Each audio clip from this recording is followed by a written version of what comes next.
दुर्गापुर नाम के एक गांव में एक छोटी सी पाठशाला थी। उस गांव के रहने वाले विद्या, रमा और जगदीश उसी पाठशाला में पढ़ने जाते थे। उनकी टीचर गायत्री उन्हें हर पाठ बहुत ही अच्छे से समझाती थी। एक दिन स्कूल में जब टीचर पाठ पढ़ा रही थी, तब एक औरत अपने बेटे को साथ लिए पाठशाला में आई। उसका नाम ललिता था। टीचर जी, 1 मिनट के लिए बाहर आएंगी? मुझे आपसे बात करनी है। जी हाँ, कहिए, कौन है आप? क्या काम है? टीचर जी, मेरा नाम ललिता है। मैं इसी गांव की रहने वाली हूँ। ये मेरा बेटा राम। मेरी बस इतनी इच्छा है कि ये खूब पढ़ लिख कर अच्छी नौकरी करे, पर मेरे पति व्यसनी है। अगर बच्चे को स्कूल भेजेंगे तो फीस देनी पड़ेगी। ये सोचकर वो इसे भी मेरे साथ मजदूरी करने भेजते हैं। हम मेहनत से जो कमा कर ले आते वो उसे पीने में ही उड़ा देते। पर हाल ही में हुए एक दुर्घटना में उनका देहांत हो गया। सच कहूँ तो उनके जाने से मैं दुखी नहीं हूँ। मेरी सारी चिंता मेरे बेटे के भविष्य को लेकर है। इस उम्र में मेरे बेटे को जहाँ 4th कक्षा में होना चाहिए था, ये 1 अक्षर भी पढ़ना नहीं जानता। किसी भी स्कूल वाले इसे एडमिशन देने के लिए तैयार नहीं है। आप मुझ पर दया कर इसे अपने स्कूल में दाखिला दिला दीजिए ना। सच कहूँ तो आपकी कहानी सुनकर मेरी आंखें भर आई। भगवान करे कि इतनी छोटी उम्र में ऐसा दुख किसी की जिंदगी में ना आए। वैसे भी सच कहूँ तो उम्र का पढ़ाई से कोई लेना देना नहीं। अगर पढ़ने की इच्छा और मन में लगन हो तो इंसान कभी भी पढ़ना शुरू कर सकता है। आप जानती हैं, अमेरिका में एक लड़का जिसे ऑटिज्म की बीमारी थी, वो 11 साल तक कुछ बात भी नहीं कर पाता था। 12 साल की उम्र में उसने स्कूल ज्वाइन किया और अपने आयु के 35वें साल में वो वहाँ के एक यूनिवर्सिटी का प्रोफेसर बन गया। तभी तो पढ़ाई का उम्र से कोई लेना देना नहीं। क्या कहते हो रामू, मन लगाकर पढ़ाई करोगे ना? अपनी माँ का सपना पूरा करोगे ना? हाँ टीचर, मैं खूब मन लगाकर पढ़ाई करूँगा और माँ का ख्याल रखूँगा। आपका बहुत धन्यवाद है टीचर जी। अब मैं चलती हूँ। जी ठीक है। फिर टीचर गायत्री ने राम को अपनी कक्षा में ले जाकर सभी से परिचय करवाया। बच्चों, इसका नाम राम है। आज से हर रोज ये तुम्हारे साथ ही पढ़ने आया करेगा। तुम सभी को राम के साथ अच्छे से रहना होगा। टीचर, ये राम और उसकी माँ अच्छे लोग नहीं है। इनके पिता जिंदगी और मौत के बीच झूल रहे थे तो ये उन्हें अस्पताल भी नहीं ले गए। उस लड़के की बात सुन राम की आंखों से अनजाने ही आंसू निकल पड़े। जगदीश, ये तुम कैसी बातें कर रहे हो? तुम अभी छोटे हो ना, ऐसी बातें शोभा नहीं देती। आइंदा किसी के भी बारे में ऐसी बात की तो तुम्हें इसकी खूब सजा मिलेगी। दिन भर तुम्हें धूप में खड़ा कर दूंगी। टीचर के डांटने पर जगदीश चुपचाप बैठ गया। राम, जाओ, जाकर तुम बच्चों के साथ बैठो। बच्चों, राम पहली बार ही स्कूल आया है तो आज वो सबसे पहले वर्णमाला और ABCD सीखेगा। ये सारी चीजें तुम पहले से ही जानते हो, इस बात का घमंड मत करना, बल्कि राम को ये सब सीखने में मदद करना ताकि वो जल्दी से ये सब सीख कर तुम्हारे साथ पढ़ सके। ठीक है टीचर, हम रामू की पढ़ने में मदद करेंगे। उस दिन से रमा और विद्या राम की पढ़ने में मदद करने लगे। पर जगदीश को राम से बहुत नफरत हो रही थी। राम की ही वजह से टीचर से उसे डांट मिली, ये सोचकर वो उसे मन ही मन कोसा करता। और उस पर रमा और विद्या, जो उस दिन तक जगदीश की अच्छी दोस्त थी, राम की पढ़ाई में मदद करने लगी थी। इस बात से जगदीश की नफरत और भी ज्यादा बढ़ गई। राम इन बातों से अनजान था, इसीलिए वो जगदीश से बात करने की कोशिश करता था, पर जगदीश राम से बिल्कुल बात नहीं करता था। जगदीश, आज विद्या और रमा स्कूल नहीं आए और मुझे पढ़ने में थोड़ी दिक्कत हो रही है। क्या तुम मेरी मदद करोगे? मैं तेरी मदद भला क्यों करूँगा? वैसे भी पढ़ लिख कर तू क्या करेगा? जाकर अपनी खेती में मिट्टी में खेल ले। तुम जैसे लड़के के साथ पढ़ाई करना कितना अपमानजनक है। चल दूर हट मुझसे। तभी गायत्री टीचर ने उसे ऐसे कहते हुए सुन लिया। गलत बात करने पर गायत्री टीचर ने जगदीश को मारा और कहा कि रामू से माफी मांगे। टीचर के सामने तो जगदीश ने राम से माफी मांग ली, पर वो मन ही मन सोच रहा था कि वो जरूर राम को कोई नुकसान पहुंचा के रहेगा, क्योंकि राम की वजह से ही टीचर ने आज उस पर हाथ उठाया था। इस बात से वो बहुत गुस्सा था। उस दिन शाम में स्कूल की छुट्टी के बाद वे दोनों एक ही रास्ते से गुजर रहे थे।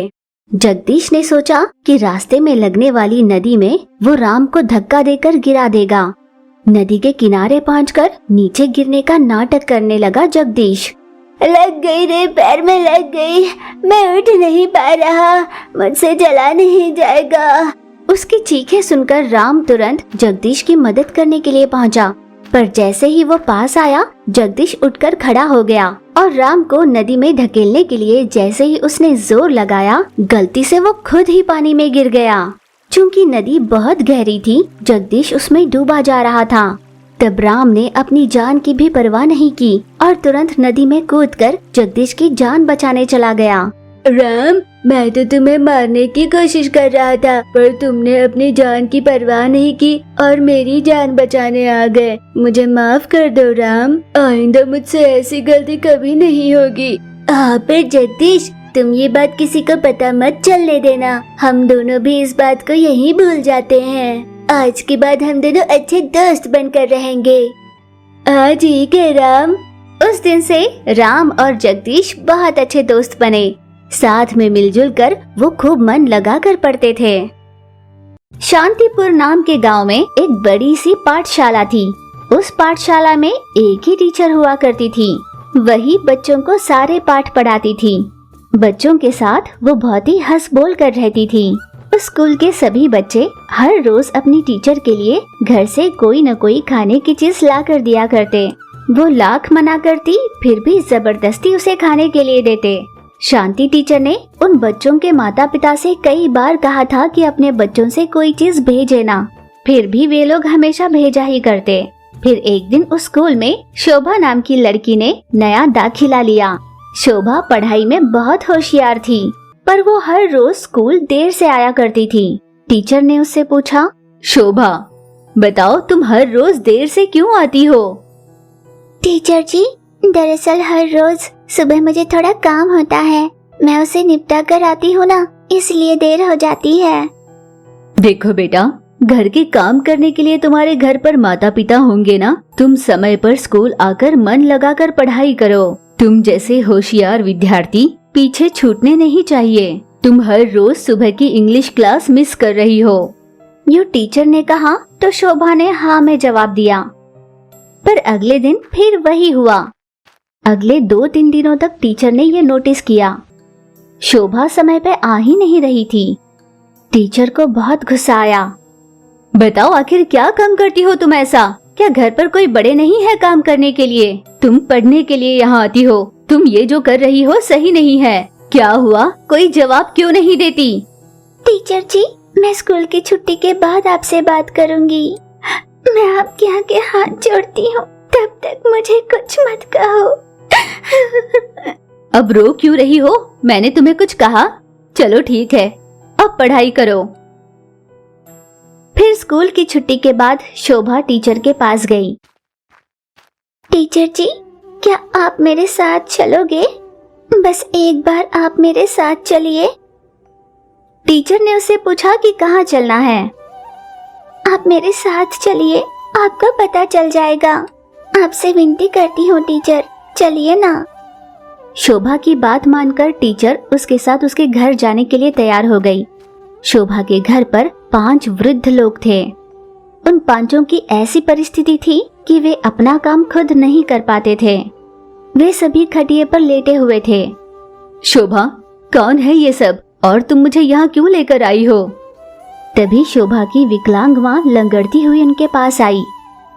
टीचर ने जैसे ही उसे देखा वो चौंक उठी, क्योंकि वे दोनों सहेलियां थी। ये सब क्या है? तुम्हारे पैर को क्या हुआ? और तुम यहाँ पर क्यों आई? क्या है ये सब? विधि के रचाए खेल में विधि हार गया और मैं ही जीत गई। आखिर हुआ क्या है? मुझे साफ साफ बताओ। मैं शादी के बाद शहर में बहुत सुखी रह रही थी। मेरे पति वहाँ पर ऑर्फनेज होम चलाते थे। उन्हें सोशल सर्विस करना बहुत पसंद था। वो अपने पैसों से कई लावारिस वृद्ध लोगों की सेवा करते थे। मैं भी उनके काम में सहायता करते हुए अपना समय बिता रही थी। सरकार की तरफ से इसके बदले में कुछ पैसे भी मिल रहे थे। वो पैसे भी कभी हमने खुद के लिए इस्तेमाल नहीं किया, पर ना जाने कौन हमारे दुश्मन थे जिन्होंने हमारे बारे में गलत अफवाहें फैलाई कि हम वो सारे पैसे वृद्ध लोगों के लिए नहीं बल्कि खुद के लिए इस्तेमाल करते हैं, और ये कि उनका ध्यान नहीं रखते।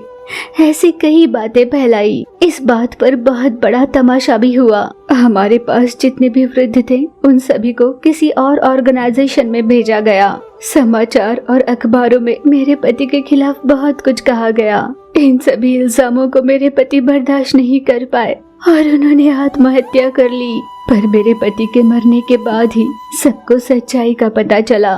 पर क्या फायदा, अब तो वो नहीं रहे।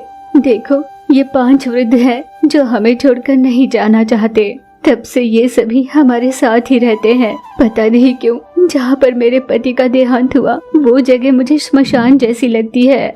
इसीलिए अपनी बेटी शोभा और इन 5 वृद्ध को मैं यहाँ पर ले आई। पर रास्ते में हमारी गाड़ी की दुर्घटना हुई। ऊपर वाले की कृपा से इन सभी को कुछ नहीं हुआ, पर मेरे शरीर की हड्डियाँ जगह जगह टूट चुकी थी। 3 महीनों तक मैं मौत से लड़ती रही। डॉक्टरों ने भी जवाब दे दिया था, पर भगवान की शायद यही मर्जी थी। उन्होंने मुझे जिंदा रखा।